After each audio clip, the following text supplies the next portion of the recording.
Hello, good people. So I'm back. I'm the mechanic queen, and today we're gonna take off a air filter on this 2016 Chevy Impala.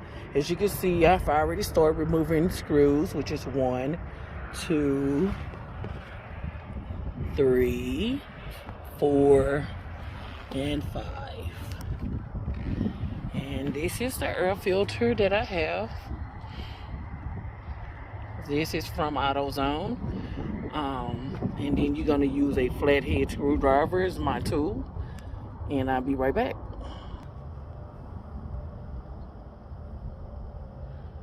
Guys, hello. So this is what it looked like when it's off. You gotta take these 2 prongs off in order to lift this thing up. You also have to remove it from the air hose. And this is what it looks like. And gonna remove it.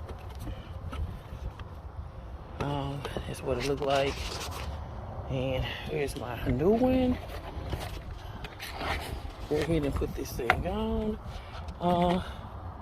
You definitely want to remove all the dirt out of here.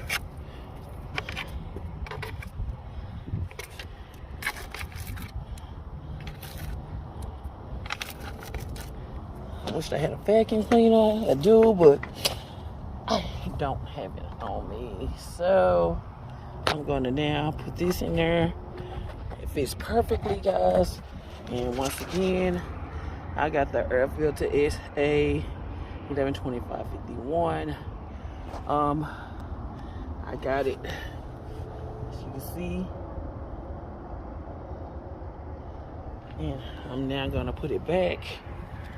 So put it back on here. Put it back. Put everything back in place.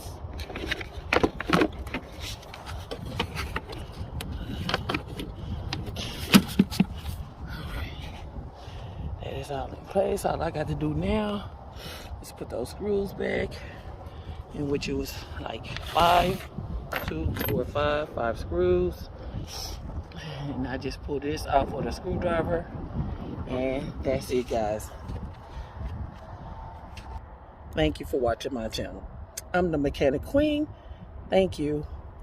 Don't forget to hit like and subscribe, and don't forget to share the video. Bye.